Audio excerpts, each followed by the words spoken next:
Hi, my name's Gail. I'm 60 years old, and about 6 months ago I moved to Wuhan, China to teach English at a local university and explore this beautiful country.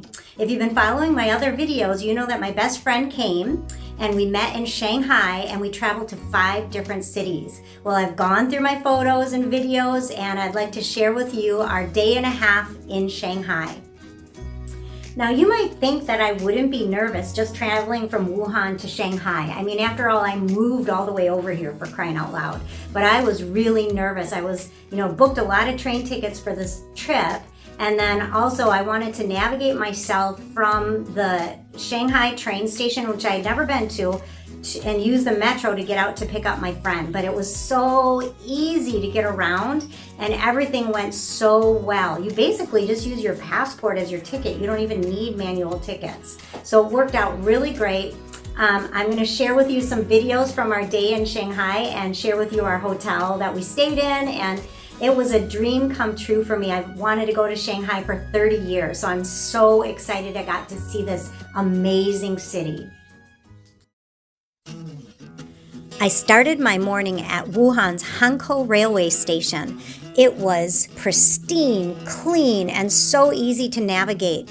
Basically, all you had to do was show your passport, and that got you through the entrance, the security, and then also onto the train. So you never even really needed the hard copy tickets, but I did have my hard copy tickets with me. Of course, I got there 2 hours early, so I shopped and walked around a lot, looked at things. There was lots to look at, found my gate without problem, and I needed to use the restroom before I got in the train. They too were clean, pristine, and I was just so pleased. Once I got on the train, that too was easy, and then I had a really wonderful view. It was a 4-hour train ride on the high-speed train to Shanghai. The signage was so clear. Once I got off the train, I was able to easily navigate myself on the metro to the Shanghai airport, and I got there just in the nick of time for my friend to arrive. We took a car from the airport to our hotel and walked into this spectacular view.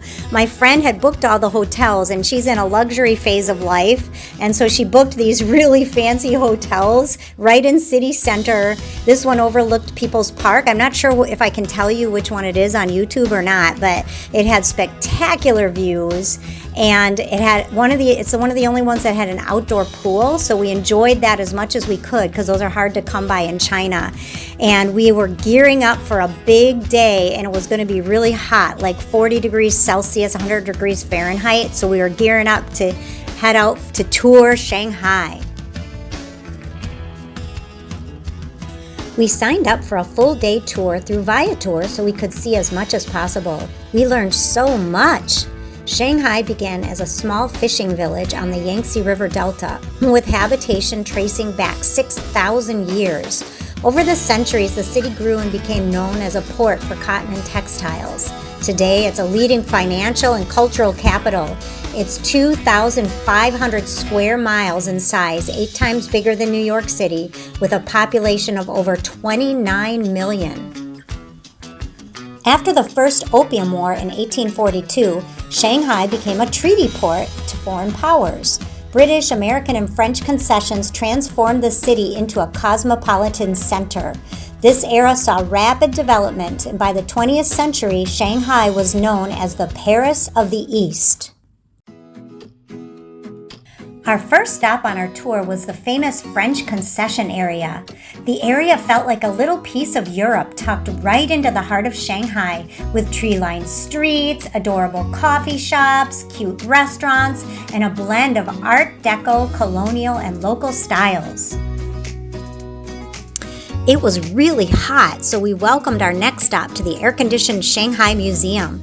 It was located in the heart of People's Square, and we found a treasure trove of Chinese history and art dating back 3,000 years. After the museum, we visited the Jade Buddha Temple. This temple was founded in 1882 by a Buddhist monk who went to Myanmar and brought back 2 jade Buddha statues, each carved from a single piece of jade. They were massive. We weren't allowed to photograph the jade Buddhas, but we could take pictures of the rest of the area. The wood carvings and golden statues were incredible.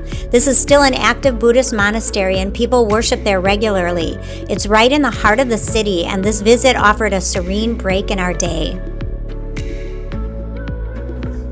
Our fourth stop of the day was the famous Yuyuan Gardens. The garden story begins in the 16th century during the Ming Dynasty when a government official envisioned a private retreat in the city for himself and his family. The garden's name Yu means peace and pleasure. It took 2 decades to build, and every detail is meant to evoke harmony and contemplation. This garden went neglected for some decades but was restored and is now a national monument open to the public. Right outside the Yuyuan Garden is Yuyuan Old Town. Through the late Ming and Qing dynasties, the Old Town became a hub for artisans and merchants. Even as foreign concessions transformed Shanghai in the 19th century, the Yuyuan Old Town remained a bastion of Chinese tradition, famous for its bustling markets and street food. Today, it's a major tourist destination known for its winding lanes, classical architecture, shopping, and food. We loved it so much that we went back to the Yu-O town for soup dumplings before heading to the Bund for an evening boat ride on the river. So we're in the Bund in Shanghai, and on this side of the river it's considered Chinese Wall Street, where this used to be the British concession, and now all these buildings are business buildings. That flower is the Westin Hotel, the flower top, and then on this side of the river it's considered new. So the 2 sides are old and new. So this is supposed to represent new. So that's the Oriental Pearl Tower, the financial building, which is like a bottle opener and the tallest building in China. And then this side is supposed to represent old. Very cool, very awesome in Shanghai. And a gorgeous 100-degree day that we are surviving. That was the end of our Viator that day. They took us back to our hotel and we were thrilled to jump in the pool and rest so we could head back to Old Town for dinner and then back to the Bund for our evening boat ride on the Huangpu River. It was a long day and my friend was feeling the effects of jet lag, but we found the boat and started off on our magical ride. The Huangpu River that runs through Shanghai stems from the Yangtze. I knew the area was called the Bund, but I didn't really understand it. Here is the lowdown. I learned that the British concession, or the old historic side of the river, is called the Bund, and the new side is called the Pudong. The Bund got its name during the concession period when the area was buzzing with international energy. It was coined the Bund by the British. As I mentioned earlier, in 1842, following the Opium War, China was forced to open several treaty ports to foreign trade, and Shanghai became a melting pot of nationalities. The term Bund comes from the Persian word band, meaning embankment or levee. The word was adopted during the period of British colonialism in India. As British trading grew in Asia, the term Bund went with them. In fact, Shanghai is one of many bunds around the world. Several other cities with colonial histories or significant riverfronts also feature areas called bunds. So that ended our whirlwind day in Shanghai. We were so tired. My friend was still jet lagged. So the next day we vegged out and swam in that beautiful pool. And then later that evening, we got ready to go to Beijing. If you made it to the end of this video, thanks so much for watching. I'd love to hear any comments if you think there's a place in Shanghai I should see the next time I go. I can't wait to go back.